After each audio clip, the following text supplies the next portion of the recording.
দ্রুত সংস্কার করে জনগণের হাতে ক্ষমতা ফিরিয়ে দেওয়ার আহ্বান বিএনপির। স্থানীয় নয়, আগে সংসদ নির্বাচন নিয়ে ভাবছে কমিশন, জানালেন ইসি মাসুদ। আমরা মূলত এখন জাতীয় সংসদের নির্বাচন নিয়েই বেশি ভাবছি। আওয়ামী লীগ সত্যিকার অর্থে তারা গণতন্ত্রে বিশ্বাস করে কিনা তার পরীক্ষা আগে আজকে বাংলাদেশে 18 কোটি মানুষ।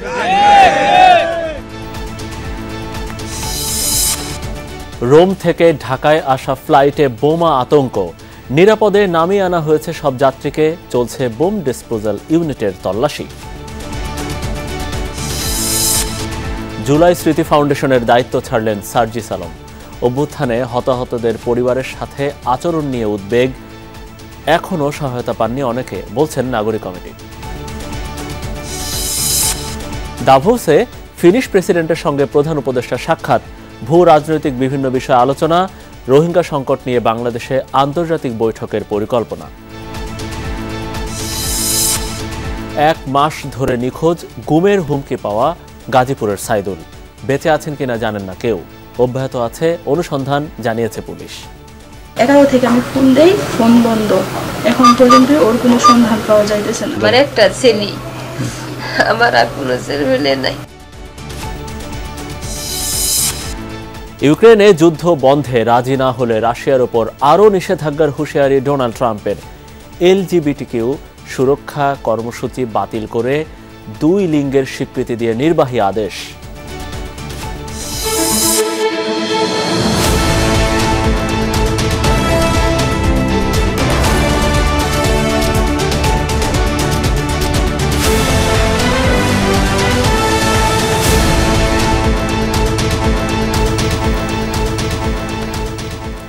দর্শক, আপনাদের সবাইকে শুভেচ্ছা, আমন্ত্রণ আমাদের দুপুরের বাংলাদেশের আয়োজনে।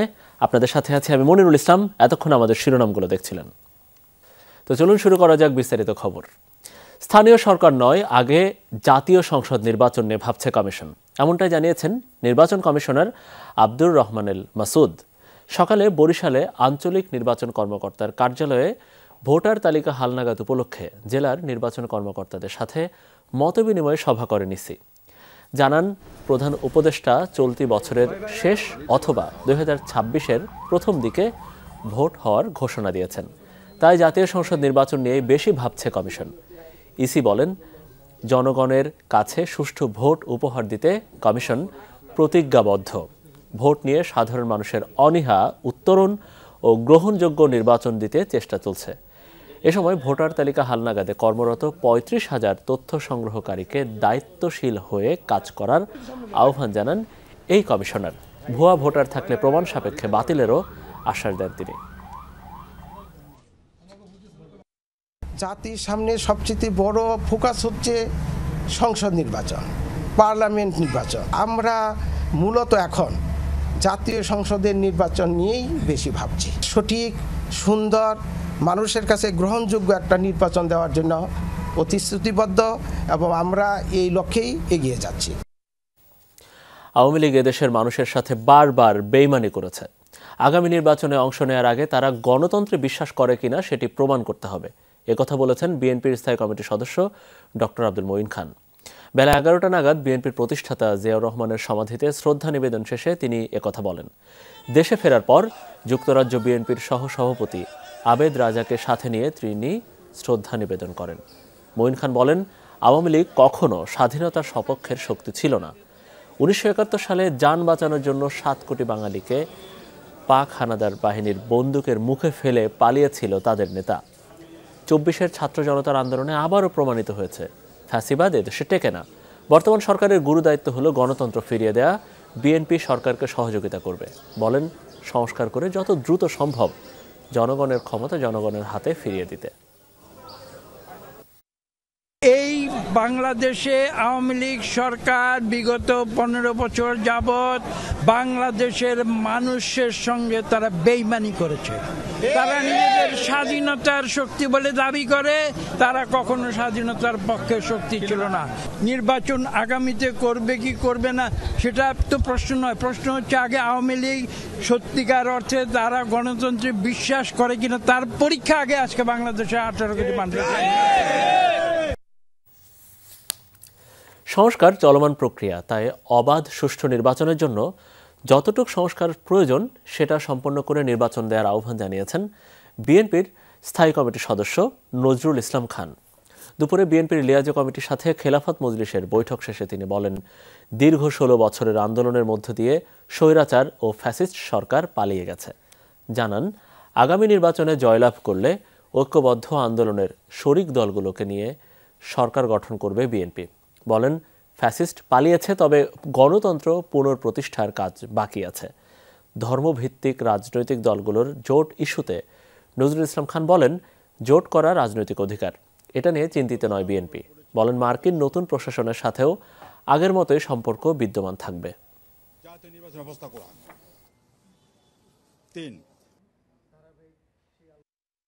সংস্কার তো আমরাও চাই, কিন্তু আমরা বলছি সব সংস্কার কখনোই শেষ করা যায় না।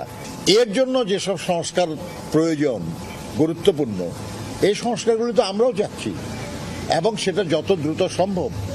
এটাকে ঝুলিয়ে রাখা ঠিক হবে না। প্রতি স্বৈরাচার ফেসিবাদ যাতে মাথা ছাড়া দিয়ে না উঠতে পারে, সেজন্য জাতীয় ঐক্য অটুট রাখতে হবে।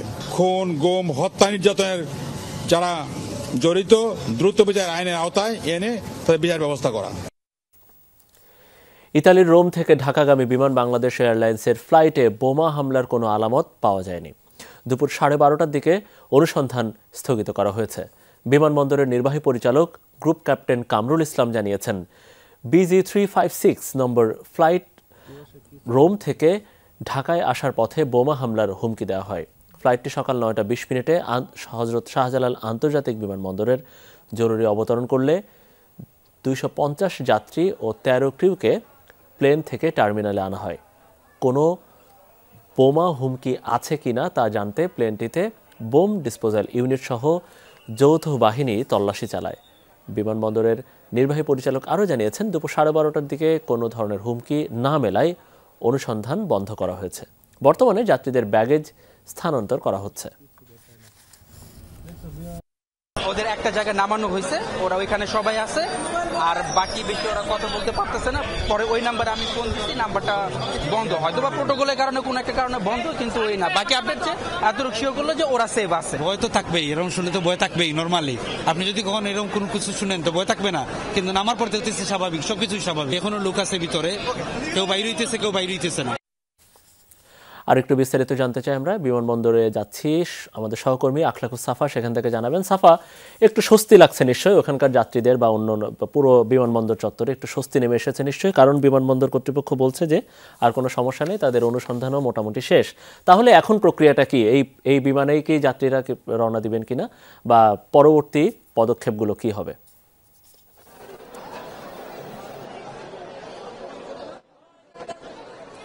না মনির, বিমানটা কিন্তু চলে এসেছে ঢাকায় এবং এটি ঢাকাগামী ফ্লাইটই ছিল BG356। 9টা 20 মিনিটে এটি যখন অবতরণ করার আগে পর্যন্ত যাত্রীরা কিন্তু কিছুই জানতেন না। কিছুক্ষণ আগে একজন যাত্রী বেরিয়েছেন 250 জনের মধ্যে, তাদের একজনের সঙ্গে আমার কথা হচ্ছিল, যিনি বলছিলেন যে তারা যখন ফ্লাইটে ছিলেন তখন তারা কিছুই জানতেন না। যখন ফ্লাইটটি অবতরণ করে এবং তারা যখন বেরিয়ে আসেন, তারপর তাদেরকে বলা হয় যে এরকম একটি বোম থ্রেট আছে এবং সেই জন্য তাদেরকে কিছু সময় অপেক্ষা করতে হবে এবং তাদের ব্যাগ এন্ড ব্যাগেজেস এগুলোতে তল্লাশি চলবে। এবং সেই হিসেবেই কিন্তু 250 যাত্রীকে একটি নির্দিষ্ট জায়গায় নিয়ে যাওয়া হয় এবং সেইখানটাতে তাদের যে তল্লাশি, সেই তল্লাশি কার্যক্রমগুলো চলে। তবে তাদের হ্যান্ড ব্যাগেজ যেগুলো ছিল সেগুলো তখনও ফ্লাইটেই ছিল এবং ঠিক 10:30 নাগাদ বোম ডিসপোজাল ইউনিট সদস্যরা তারা ফ্লাইটটির ভেতরে প্রবেশ করে এবং ফ্লাইটের ভেতরে সিট কাভার, টয়লেট থেকে শুরু করে যে জায়গাগুলো আছে সেই সবগুলো জায়গায় তল্লাশি করে 12:30 নাগাদ তারা নিশ্চিত হতে পেরেছে যে ওই ফ্লাইটটিতে আসলে কোনো বোম অথবা বোম সদৃশ কোনো কিছুই ছিল না। যাত্রীদের যে স্বজনরা, তাদের মধ্যে কিন্তু একটা আতঙ্ক এবং উৎকণ্ঠা সেটি শুরু হয়ে গিয়েছিল, কারণ যেহেতু 9টা 20 থেকে 10টার মধ্যেই বিভিন্ন গণমাধ্যমে এই খবরটা চলে এসেছে এবং আমরাও সকাল থেকে এই বিষয়টা ফলো করছিলাম। সেই হিসেবে যাত্রীদের স্বজনরা যারা তাদের স্বজনদেরকে রিসিভ করার জন্য এসেছিলেন এয়ারপোর্টে, তারাও আমাদের কাছে জিজ্ঞেস করছিলেন, জানতে চাইছিলেন। এবং তারা যেহেতু নেমেছেন, নামার পর সবাই তাদের স্বজনদেরকে ফোন করে বলেছেন যে কিছু একটা ঝামেলা আছে, সেজন্যই হয়তোবা তাদের বেরোতে কিছুটা সময় লাগবে। এবং এখন যে প্রক্রিয়াটি চলছে সেটি হচ্ছে ইমিগ্রেশন কমপ্লিট হয়েছে এবং বাকি অন্যান্য যে যাত্রীরা আছেন তারা তাদের ব্যাগেজ এবং লাগেজ যেগুলো আছে সেগুলো তারা সেখান থেকে বুঝে নিচ্ছেন এবং বিকেল 4টা নাগাদ বিমানবন্দর কর্তৃপক্ষ একটি ব্রিফিং এর আয়োজন করেছে। যে ব্রিফিং এ তারা সমস্ত যে বিষয়গুলো অর্থাৎ কিভাবে থ্রেট এসেছিল, কোন ফোন কল থেকে এসেছিল, কার কাছে সেই ফোনটি এসেছিল সকাল 5টার সময় এবং তারপর তারা কি কি ব্যবস্থা নিয়েছেন এই যাবতীয় সবকিছুর বিস্তারিত আমাদেরকে জানাবেন। তবে যেটি আসলে তথ্য সেটি হচ্ছে গতকাল রাত 8টায় রোমের যে লিওনার্দো দা ভিঞ্চি বিমানবন্দর সেখান থেকে এই 356 বিজি এটি সেখান থেকে উড্ডয়ন করে এবং আজ সকাল 9:20 নাগাদ এখানে ল্যান্ড করে। তার আগে ভোর 5টা নাগাদ এই থ্রেটের কথা বলেছে বিমানবন্দর কর্তৃপক্ষ। তবে কর্তৃপক্ষ যেটি বলছে, গ্রুপ ক্যাপ্টেন কামরুল ইসলাম তিনি যেটি জানিয়েছেন সেটি হচ্ছে যে এই ঘটনাকে কেন্দ্র করে কোনো ধরনের ফ্লাইট ডিলে অথবা ইটিসি ক্লিয়ারেন্সে কোনো ধরনের সমস্যা হয়নি। তবে বিমানবন্দরের নিরাপত্তার তল্লাশিটা কিন্তু এখন একটু বেশি। মনির, অনেক ধন্যবাদ আপনাকে। আকলাখুস সাফা তিনি জানাচ্ছিলেন বিমানবন্দর থেকে। জুলাই শহীদ স্মৃতি ফাউন্ডেশনের সাধারণ সম্পাদক পদ বিলুপ্ত করে দায়িত্ব থেকে সরে দাঁড়ালেন সার্জিস আলম। নিজের ভেরিফাইড ফেসবুক আইডিতে এক স্ট্যাটাসে এই ঘোষণা দেন তিনি। বলেন, গতি ত্বরান্বিত করতে ফাউন্ডেশনের গঠনতন্ত্র, কাঠামো ও কাজের প্রক্রিয়ায় পরিবর্তন আনা হয়েছে। এখন থেকে এক্সিকিউটিভ কমিটি পুরো অফিসের সার্বিক বিষয় পরিচালনা করবে। Chief executive officer Mir Mahbubur Rahman স্নিগ্ধ অফিসের প্রধান হিসেবে দায়িত্ব পালন করবেন। প্রধান উপদেষ্টা সহ 4 উপদেষ্টার নেতৃত্বে গভর্নিং বডি ফাউন্ডেশনের পলিসি মেকিংয়ের কাজ করবে। ফাউন্ডেশনে প্রয়োজনীয় সময় দেওয়া সম্ভব নয় বলে দায়িত্ব থেকে সরে দাঁড়ানোর ঘোষণা দেন সার্জিস আলম।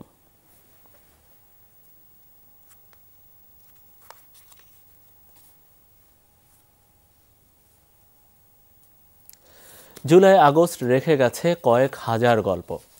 দেশের ঘরে ঘরে তৈরি হয়েছে বীরত্বগাথা। বছর তো পেরোচ্ছেই, কেমন আছে সেসব বীর সন্তানদের পরিবার, কিভাবে দিন কাটছে তাদের ভালোবাসার মানুষগুলোর।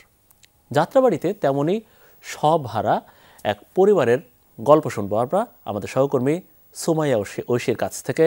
ক্যামেরায় ছিলেন রানা হোসেন। 17 জুলাই রাষ্ট্রীয় বাহিনীগুলোর আক্রোশে আন্দোলন তখন প্রায় স্থিমিত। ঠিক এমন সময় খবরের শিরোনামে উঠে আসে যাত্রাবাড়ি। এখানেই প্রথম ছাত্রদের পাশে রাস্তায় নেমে এসেছিল সর্বস্তরের মানুষ, গড়ে তুলেছিল চূড়ান্ত অবরোধ। তরুণদের তাজা রক্তে যেই নতুন সূর্য, তাদেরই স্মরণে যাত্রাবাড়ি মোড়ে গড়ে তোলা হয়েছে শহীদ স্মৃতি চত্বর। সেখানে এই এলাকার 48 জন শহীদের মধ্যে জ্বলজ্বল করছে একটি নাম, ইসলাম রে।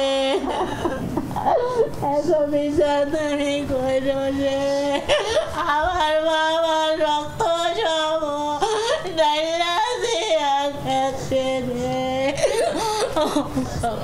এই বুক ফাটা আহাজারি দিন ইসলামের মায়ের। 5 আগস্ট যাত্রাবাড়ি থানার সামনেই খুব কাছ থেকে দিন ইসলামকে গুলি করে পুলিশ। সন্তানের রক্তমাখা পোশাক আঁকড়ে মায়ের এখন একটাই ইচ্ছা, মৃত্যুর আগে অন্তত একবার সন্তানের খুনির মুখোমুখি হতে চান তিনি। আমরা একটু দেখে যে মরতারি আর একতারি যেন জিগে তারি কি এর লাগি আমার পোলারে মারছো, কি করছে আমার পোলায়। 5 আগস্ট ছোট ভাইয়ের সামনেই প্রথম গুলিটা লাগে দিন ইসলামের। চোখের সামনে বড় ভাইয়ের করুণ মৃত্যুর দৃশ্য সহ্য করতে পারেনি সামিউল। তাই দিন দিন মানসিকভাবে বিকারগ্রস্ত হয়ে পড়ছে সে। শেষ সম্বল এই সন্তানটিকে নিয়ে চিকিৎসকের দ্বারে দ্বারে ঘুরছেন বাবা মা। যখন প্রথম গুলিটা লাগে তখন আমি তার একটু সামনে আসছিলাম, পরে দ্বিতীয় গুলি, তৃতীয় গুলি, পরে তখন আমি ছিলাম, তখন আমি অজ্ঞান অবস্থায় ছিলাম। ওই ঘটনার পরে আর বাইরে অবস্থা দেখেই এরম হেয়ার পরে তো নেই, এরম আর মাথায় কোনো কাজ করে না। ডাক্তার দেখাইতে আসি, হেয়ার পর কবিরাজও দেখাইতে আসি। মায়ের বুক ফাটলেও কাঁদতে পারেন না বাবা। যাত্রাবাড়ির চৌরাস্তায় তাই ছোট্ট দোকানটায় বসে স্মৃতি হাতড়ে বেড়ান শাহ আলম ব্যাপারী। যখন একটা গুলি করছে, সে একটা গুলি খাইয়া হাতের ভিতরে খাইয়া সে পালাই গেছে, দৌড়ে সে পালাইতে যেছে। পালাইতে যায় সে কি করছে যে মাছের বক্সের ভিতরে ঢুকছে। বক্সের ভিতরে তো আবার পুলিশ কি করছে, ধৈরাই না আপনার রাস্তায় ফেলে আরো 4টা গুলি করে তারা নির্মমভাবে হত্যা করছে। দেশ বাঁচাতে লড়তে চেয়েছিল দীন ইসলাম, বলেছিল যদি সুযোগ পাই তবে দেশের জন্য শহীদ হব। ছেলের শেষ নিঃশ্বাস পড়েছে যেই মাটিতে, সেখানেই এখন কারণে অকারণে ঘুরে বেড়ান বাবা। হাতের বাম পাশে যাত্রাবাড়ি থানা, আর ঠিক এই জায়গায় দীন ইসলামকে পরপর 5 বার গুলি করে তার মৃত্যু নিশ্চিত করেছিল পুলিশ। এমন নৃশংস ঘটনা গোটা বাংলাদেশে ছড়িয়ে ছিটিয়ে রয়েছে। যারা চলে গেছে তাদেরকে তো আর ফিরিয়ে আনা সম্ভব নয়, তবে তাদের দেখা স্বপ্নের বাংলাদেশ আদৌ কি বাস্তবায়িত হবে? এই প্রশ্নের উত্তরের খোঁজে এখন গোটা বাংলাদেশ। সুমাইয়া ঐশী, যমুনা নিউজ, ঢাকা। অভ্যুত্থানে আহত এবং শহীদ পরিবারের সাথে জুলাই ফাউন্ডেশনের আচরণ নিয়ে উদ্বেগ প্রকাশ করেছে জাতীয় নাগরিক কমিটি। ফাউন্ডেশন বরাবর এক চিঠিতে সংগঠনটি জানিয়েছে, মাসের পর মাস অপেক্ষা করেও কোনো আর্থিক সহায়তা পাননি অনেক আবেদনকারী। এই বিলম্ব আহত ও শহীদ পরিবারের জন্য হয়রানি এবং অনিশ্চয়তা সৃষ্টি করেছে বলে মনে করে জাতীয় নাগরিক কমিটি। ফাউন্ডেশনের হেল্পলাইনে বা অফিসে এসে সরাসরি যোগাযোগের সময় অশোভন এবং অবজ্ঞাপূর্ণ আচরণের অভিযোগও তোলা হয়। জাতীয় নাগরিক কমিটি উল্লেখ করে, অনেকের সহায়তা পাওয়ার যোগ্যতা নিয়েও বিভ্রান্তি সৃষ্টি হয়েছে। এছাড়া আর্থিক সংকটের কারণে অনেকে হাসপাতালে যেতে কিংবা ওষুধ কিনতে পারছেন না। উদ্ভূত পরিস্থিতিতে সমন্বয় পরিকল্পনা সম্পর্কে জানতে চাওয়া হয় জুলাই ফাউন্ডেশনের কাছে।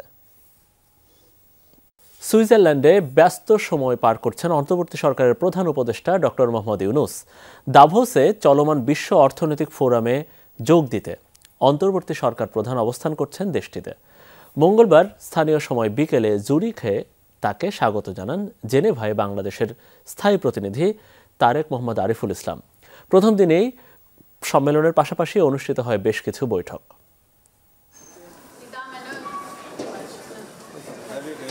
বাংলাদেশ সময় মঙ্গলবার বিকেলে সফরসঙ্গীদের নিয়ে এমিরেটস এয়ারলাইন্সের একটি ফ্লাইটে সুইজারল্যান্ডের দাভোস বিমানবন্দরে পৌঁছান অন্তর্বর্তী সরকারের প্রধান উপদেষ্টা ডক্টর মোহাম্মদ ইউনূস। বিশ্ব অর্থনৈতিক ফোরামের বার্ষিক বৈঠকের ফাঁকে প্রথম দিন সুইজারল্যান্ডে ব্যস্ত সময় পার করেন প্রধান উপদেষ্টা। জার্মান চ্যান্সেলর ওলাফ সোলৎসের সাথে সাইডলাইনে বৈঠক করেন। এ সময় চ্যান্সেলর জানান, বাংলাদেশের গণতান্ত্রিক রূপান্তরে সহায়তা করতে সর্বোচ্চ চেষ্টা করবে বার্লিন। এছাড়া জাতিসংঘের শরণার্থী বিষয়ক হাই কমিশনার ফিলিপ্পো গ্র্যান্ডির সাথে হয় বৈঠক। রোহিঙ্গা সংকটের স্থায়ী সমাধানে ইউএনএইচসিআর বাংলাদেশকে সহযোগিতা করবে আশ্বাস দেন তিনি। এরপর পূর্ব তিমুরের প্রেসিডেন্ট রামোস হোর্তা এবং মিউনিখ সিকিউরিটি কনফারেন্সের চেয়ারম্যান রাষ্ট্রদূত ক্রিস্টোফ হিউজগেনের সাথে বৈঠক করেন ডক্টর ইউনূস। এ সময় প্রধান উপদেষ্টাকে ফেব্রুয়ারিতে অনুষ্ঠেয় মিউনিখ সিকিউরিটি কনফারেন্সে আমন্ত্রণ জানান ক্রিস্টোফ। তাছাড়া রোহিঙ্গা সংকট এবং অনলাইনে ভুল তথ্য প্রচারের বিষয়েও হয় আলোচনা। ফিনল্যান্ডের প্রেসিডেন্ট আলেকজান্ডার স্টাবের সাথেও বৈঠক করেছেন প্রধান উপদেষ্টা। এ সময় ডক্টর ইউনূস জানান, তার সরকার রোহিঙ্গা সংকট নিয়ে একটি আন্তর্জাতিক সম্মেলন আয়োজন করবে, যার মাধ্যমে শরণার্থীদের দুর্দশা আবারও বৈশ্বিক আলোচনায় ফিরিয়ে আনা সম্ভব হবে। সফরে বেলজিয়ামের রাজা এবং থাইল্যান্ডের প্রধানমন্ত্রীর সঙ্গে দ্বিপক্ষীয় বৈঠক করেন ডক্টর ইউনূস। তানফির সিদ্দিক টিপু, যমুনা নিউজ। খালেদা জিয়ার সার্বিক অবস্থা বিবেচনায় নিয়ে বিএনপি চেয়ারপারসনের জন্য যেটি মঙ্গলজনক সেই চিকিৎসা পদ্ধতি অনুসরণ করা হবে, এমনটা জানিয়েছেন তার ব্যক্তিগত চিকিৎসক ডাক্তার AZM জাহিদ হোসেন। দি লন্ডন ক্লিনিক হাসপাতালের সামনে মঙ্গলবার রাতে এক ব্রিফিংয়ে তিনি একথা বলেন পর্যালোচনা শেষে মেডিকেল বোর্ড আরও কিছু পরীক্ষা নিরীক্ষার পরামর্শ দিয়েছে। আগামী 2-1 দিনের মধ্যে আরও 2 জন বিশেষজ্ঞ চিকিৎসক দেখবেন খালেদা জিয়াকে। জানান, খালেদা জিয়ার সুচিকিৎসায় যুক্তরাষ্ট্রের জন হপকিন্স হাসপাতালের বিশেষজ্ঞ ডাক্তাররা মেডিকেল বোর্ডে অংশ নিয়েছেন। এক ছাদের নিচেই যেন সব চিকিৎসা দেয়া সম্ভব হয় সেটি দেখা হচ্ছে। এ সময় দেশের সুচিকিৎসা না পাওয়ার বিষয়টি উল্লেখ করেন তিনি। খালেদা জিয়ার সুচিকিৎসার জন্য দেশবাসীর কাছে দোয়া চেয়েছেন। একই সাথে সাংবাদিকদের প্রতি কৃতজ্ঞতাও জানিয়েছেন।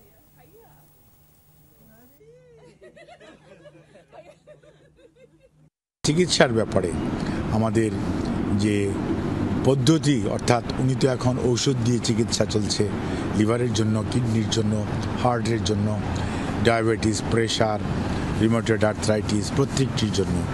এর বাইরেও আরও যদি কোনো চিকিৎসা করা যায় সেজন্যই আমরা জন হপকিন্সের মেডিকেল টিমের সদস্যরাও এখানে অংশগ্রহণ করেছিল, যাতে আমরা এক ছাদের নিচে চিকিৎসা, যেটা বলে ওয়ান আমব্রেলা নিচে ওয়ান স্টপ সার্ভিসের মতো, সেটা করার ব্যাপারে ওনারা উদ্যোগ গ্রহণ করেছেন।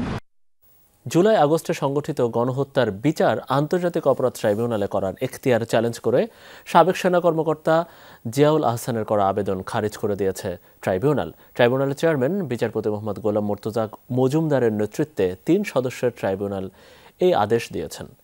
একই সঙ্গে মামলা থেকে অব্যাহতি চেয়ে জিয়াউল আহসানের করা আবেদনও খারিজ করে দেওয়া হয়েছে। চিফ প্রসিকিউটর তাজুল ইসলাম বলেছেন, কোনো আইন যদি সংবিধানের সঙ্গে সাংঘর্ষিক হয় তাহলে সেটির বৈধতা চ্যালেঞ্জের সুযোগ আছে শুধুই হাইকোর্টে।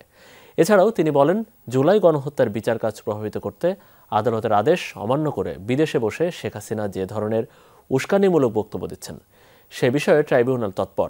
এ সময় জিয়াউল হাসানের বোন ও তার আইনজীবী নাজনীন নাহার দাবি করেন, যুদ্ধাপরাধীদের বিচারের জন্য এই ট্রাইব্যুনাল রাজনৈতিক সহিংসতার বিচারের জন্য নয়। যদি মনে করে যে হ্যাঁ ওনারা ট্রাইব্যুনাল করবেন, অবশ্যই করতে পারেন নতুন করে, কিন্তু এই ট্রাইব্যুনালটা শুধুমাত্র গঠিত হয়েছিল 1971 সালে যুদ্ধ অপরাধীদের বিচার করার জন্য। তদন্তের পরে তার বিরুদ্ধে যে ধরনের রিপোর্ট আসবে তার ভিত্তিতে যা যদি ফর্মাল চার্জ দাখিল করার মতো এভিডেন্স থাকে তাহলে ফর্মাল চার্জ দাখিল হবে এবং আনুষ্ঠানিক বিচার প্রক্রিয়া এখানে চলতে থাকে। তো এটা যে প্রাথমিকভাবে একটা সন্দেহ সংশয় তৈরির চেষ্টা করা হয়েছিল, আজকের এই আদেশের মাধ্যমে সেটার একটা নিষ্পত্তি হয়ে গেছে। মালয়েশিয়া থেকে কর্মপ্রক্রিয়া চূড়ান্ত হলে আটকে পড়া কর্মীদের পাঠানোর ব্যবস্থা করা যাবে বলে জানিয়েছেন প্রবাসী কল্যাণ সচিব মোহাম্মদ রুহুল আমিন। রিক্রুটিং এজেন্সির সাথে কথা বলে এখন পর্যন্ত 81% কর্মীকে টাকা ফেরত দেওয়া হয়েছে বলেও জানিয়েছেন তিনি। এর আগে সকালে সড়ক অবরোধ করেন মালয়েশিয়া গমন ইচ্ছুকরা। দর্শক, এ বিষয়ে আমরা আরেকটু বিস্তারিত জানবো। আমাদের সহকর্মী সুমাইয়া ঐশী আছেন সেখানে। ঐশী, একটু জানতে চাই যে প্রবাসী কল্যাণ ভবনের সামনে এখন কি অবস্থা এবং তাদের দাবি দেওয়া কতটুকু মিটলো, বা তাদের দাবি দেওয়া সম্পর্কে একটু বিস্তারিত জানাবেন। মনির কিছুক্ষণ আগেই এখানে অবস্থান নিয়েছিলেন, তারা এখনো আছেন। তাদের কয়েকজন প্রতিনিধি এখন উপরে গিয়েছেন, তারা সংশ্লিষ্ট কর্তৃপক্ষের সঙ্গে আবারও আলোচনায় বসেছেন। যেমনটি আপনি একটু আগে বলছিলেন যে সচিব আমাদের সঙ্গে কথা বলেছেন, সচিব আমাদেরকে যেটি জানিয়েছিলেন যে রিক্রুটিং এজেন্সির সঙ্গে কথা বলে 81% কর্মীকে টাকা ফেরত এরই মধ্যে দেওয়া হয়েছে, এমনটি তাদের কাছে লিখিত প্রমাণ রয়েছে। তবে কর্মীদের সঙ্গে পরবর্তীতে আমরা কথা বলেছি, এমনটি জানতে পেরেছি তারা বলছেন যে এই দাবি সম্পূর্ণ মিথ্যা, অর্থাৎ যে 81% কর্মীকে টাকা ফেরতের কথা বলছে সরকার বা প্রবাসী কল্যাণ সংস্থা, কর্মীরা কিন্তু বলছেন যে এই সংখ্যাটা আসলেই কতটুকু সত্যি সেটি আসলে যাচাই বাছাই করা দরকার। তারা বলছেন যে তারা টাকা ফেরত পাননি এবং এখন আসলে অপেক্ষা চলছে। কয়েকজন প্রতিনিধি উপরে গিয়েছিলেন, তারা ফিরবেন আবার আলোচনা করে, তারপর আসলে পরবর্তী কর্মসূচি সম্পর্কে তারা ঘোষণা দেবেন। যদিও এর আগে তারা কথা বলেছিলেন, তাদের যে দাবি তারা কথা বলেছিলেন একটু যে তাদের দাবি ছিল যে সচিব তাদের সঙ্গে কথা বলেছে এবং তাদেরকে জানিয়েছিলেন যে 2 ঘন্টা সময় নেওয়া হচ্ছে, 2 ঘন্টা সময়ের মধ্যে মালয়েশিয়া কর্তৃপক্ষের সঙ্গে আলোচনা চলবে এবং তারপর আসলে তাদের ঠিক কবে নাগাদ ফেরত মালয়েশিয়া পাঠানো যাবে সেই বিষয়ে সিদ্ধান্ত হবে। সেই প্রক্রিয়ার চলছে এখন। যদি সংক্ষেপে বলি, এখন পরবর্তীতে আরো কয়েকজন প্রতিনিধি উপরে গেছেন, তারা সচিব বা সংশ্লিষ্ট যারা আছেন তাদের সঙ্গে আলোচনা করছেন। তাদেরকে সিদ্ধান্ত জানিয়ে দেওয়া হবে কিছুক্ষণের মধ্যে এবং তারপরে আসলে তারা আবারও এখানে এসে তাদের সহকর্মীদেরকে বলবেন এবং তারপর হয়তো তারা আন্দোলন তুলে নেবেন বা তার পরবর্তী কর্মসূচিতে তারা যাবেন। তবে সকাল থেকে যেমনটা আমরা দেখেছি যে তারা কিন্তু কারণবাজারে অবস্থান নিয়েছিলেন, তারপর পুলিশের সঙ্গে একটি উত্তেজনাকর পরিস্থিতির মাধ্যমে সেখান থেকে সরে তারা এখানে অবস্থান নিয়েছিলেন। এখন পর্যন্ত তারা এখানে আছেন, কিছুক্ষণ পর হয়তো পরবর্তী কর্মসূচি সম্পর্কে তারা বলতে পারেন। অনেক ধন্যবাদ সুমাইয়া ঐশী, তিনি স্কাটন এলাকা থেকে বলছিলেন।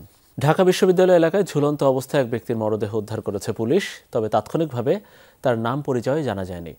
সকাল 9:30টার দিকে শাহবাগ থানা পুলিশ খবর পেয়ে ফায়ার সার্ভিসের সহযোগিতায় মরদেহ উদ্ধার করা হয়।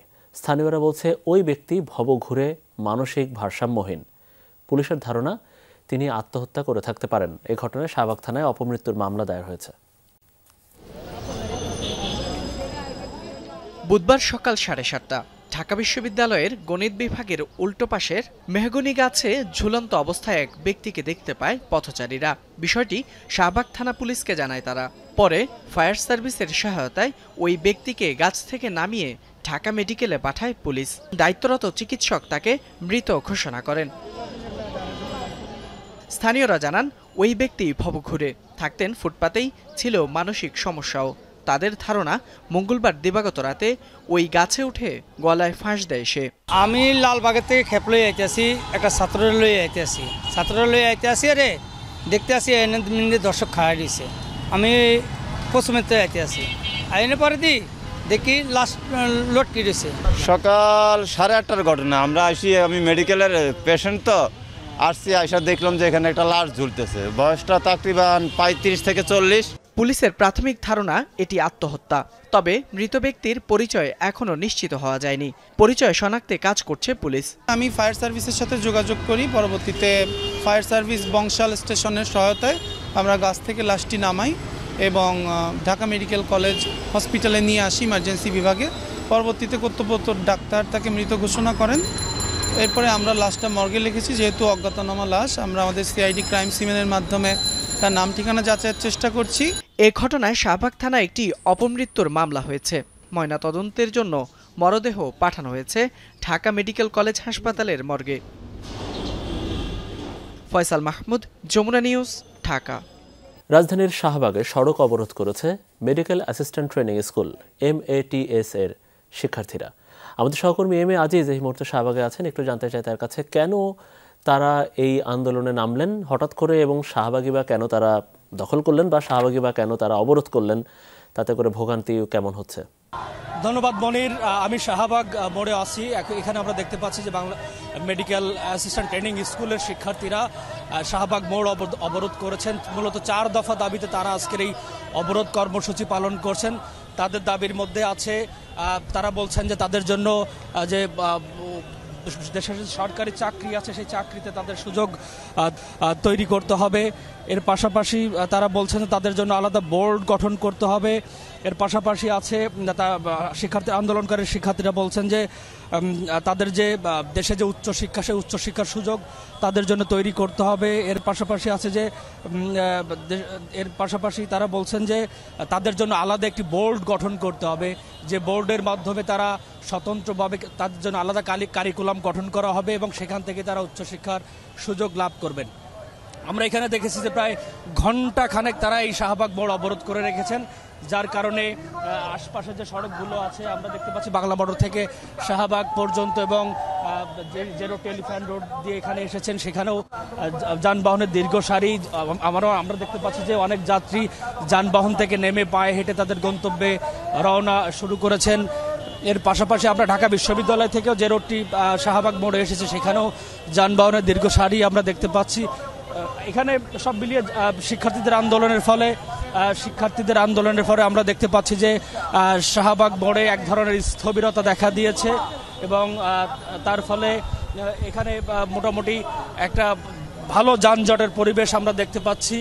এবং আমাদেরকে শিক্ষার্থীরা জানিয়েছেন যে তাদের এই আন্দোলন, তাদের এই দাবি পূরণ না হওয়া পর্যন্ত তারা তাদের আন্দোলন চালিয়ে যাবেন।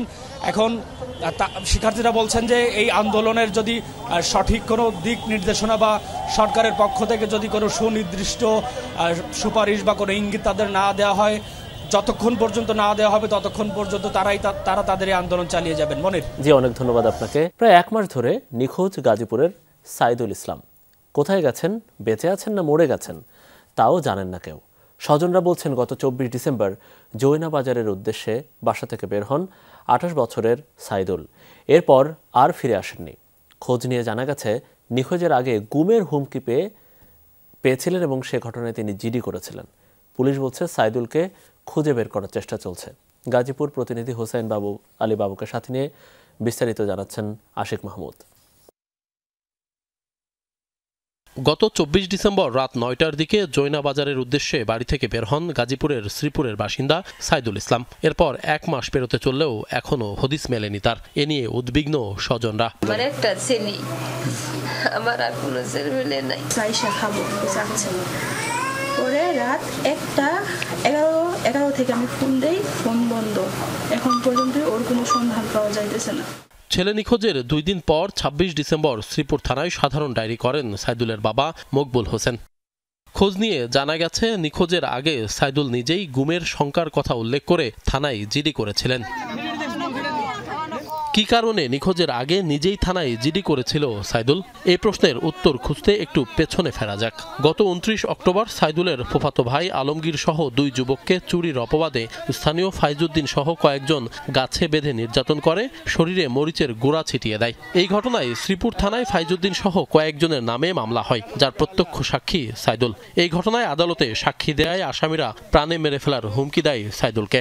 যারা চুরির অপবাদে মরিচ লবণ লাগাইছে ফাইজুদ্দিন তার ছেলে মেয়েরা, তাদেরকে আমি সন্দেহ করি, তারাই আমার এই সর্বনাশ করছে। ওই ঝামেলার পরে ওরা হুমকি দুমকি দিছে, আমার জামাই গুম করে ফেলবো। তো ওই আমাদের একটা জিকি আছে, জিকির 1 সপ্তাহ পরে আমার হাজবেন্ড এখন বর্তমানে নিখোঁজ। পরিবারের অভিযোগ, সাইদুলের গুমের পেছনে তার বন্ধু রানারও হাত থাকতে পারে। নিখোঁজের পর সাইদুলের সন্ধান দিতে এই রানা পরিবারের কাছে 50,000 টাকা দাবি করেছিল বলেও অভিযোগ পাওয়া গেছে।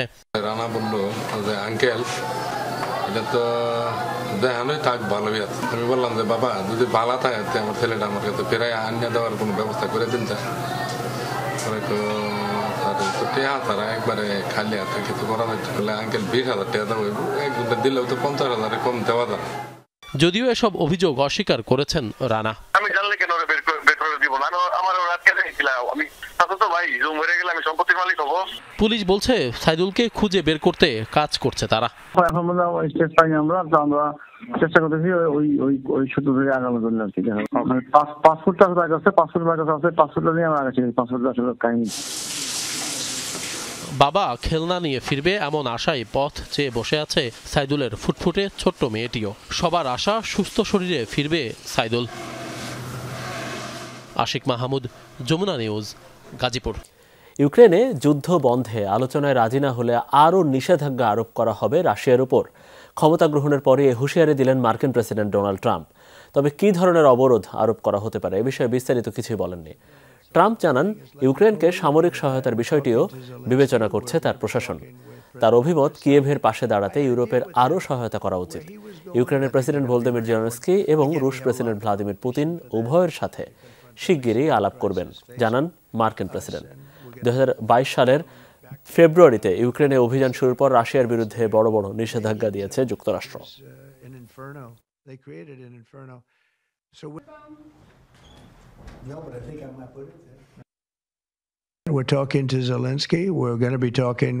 বাইডেনের আমলে $200 বিলিয়ন বেশি দেয়া হয়েছে ইউক্রেনকে, অথচ রাশিয়ার হুমকি ইউরোপেই বেশি। কারণ আমাদের মাঝে একটি মহাসাগর রয়েছে, সেখানে আমরা ইউরোপীয় ইউনিয়নের চেয়ে বেশি দিচ্ছি। আমরা কি বোকা? সম্ভবত উত্তরটি হ্যাঁ। তারাও নিশ্চয়ই তাই ভাবে। বাণিজ্যেও ইউরোপীয় ইউনিয়ন আমাদের কাছ থেকে সুবিধা নেয়। নারী ও পুরুষ আনুষ্ঠানিকভাবে কেবল 2টি লিঙ্গ থাকবে যুক্তরাষ্ট্রে। তৃতীয় কোনো লিঙ্গ পাবে না রাষ্ট্রীয় স্বীকৃতি। প্রেসিডেন্ট হিসেবে দায়িত্ব নেয়ার পরই এই নির্বাহী আদেশ দিয়েছেন ডোনাল্ড ট্রাম্প। বাতিল করেছেন বাইডেন আমলের এলজিবিটিকিউ সুরক্ষা ও বৈচিত্র্য কর্মসূচি। ট্রাম্পের এমন পদক্ষেপে তীব্র প্রতিবাদ জানিয়েছে তৃতীয় লিঙ্গের অধিকার রক্ষার সংগঠনগুলো। ওভাল অফিসের দায়িত্ব নিয়েই ডজন ডজন নির্বাহী আদেশে স্বাক্ষর করেছেন ডোনাল্ড ট্রাম্প। এরই মধ্যে বিতর্কের জন্ম দিয়েছে অনেকগুলো ইস্যু, যার মধ্যে অন্যতম লিঙ্গ পরিচয় সংক্রান্ত নির্দেশিকা। নতুন আদেশ অনুযায়ী যুক্তরাষ্ট্রে সরকারিভাবে লিঙ্গ হিসেবে স্বীকৃতি পাবে কেবল নারী ও পুরুষ। ফেডারেল এজেন্সির নথিপত্রে কেবল এই 2টি বিকল্পই থাকবে। নির্বাহী আদেশে বলা হয়েছে স্বচ্ছ ও সঠিক ভাষা এবং নীতি প্রয়োগ করবে ট্রাম্প প্রশাসন, যাতে নারীদের জৈবিকভাবে নারী এবং পুরুষদের জৈবিকভাবে পুরুষ হিসেবে বিবেচনা করা হবে। প্রেসিডেন্ট জো বাইডেনের আমলে স্বাক্ষরিত এলজিবিটিকিউ সুরক্ষার নির্বাহী আদেশও বাতিল ঘোষণা করা হয়েছে। কার্যকর থাকবে না ফেডারেল এজেন্সির diversity, equity and inclusion programme. এর ফলে কমে যাবে বৈচিত্র্য কর্মসূচির বরাদ্দ।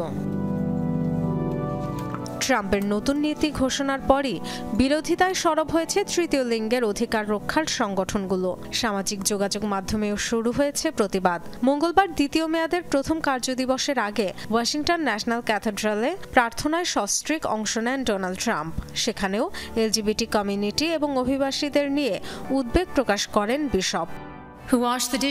মিস্টার প্রেসিডেন্ট, লাখ লাখ মানুষ আপনার ওপর ভরসা করেছে। ঈশ্বরের দোহাই ওই মানুষগুলোর প্রতি দয়া করুন যারা এখন আতঙ্কিত। তাদের মধ্যে gay, lesbian, transgender, democratic, republican, independent সবাই রয়েছে। সব অভিবাসী অপরাধী নয়, তারাও কর দেন, ভালো প্রতিবেশী। সবাই মিলেই ইউনাইটেড স্টেটস অফ আমেরিকা। বিশপের কথায় অসন্তোষ ফুটে ওঠে ট্রাম্পের মুখে। পরবর্তীতে সাংবাদিকরা তার প্রতিক্রিয়া জানতে চাইলে তাচ্ছিল্যের সাথে উড়িয়ে দেন বিষয়টি।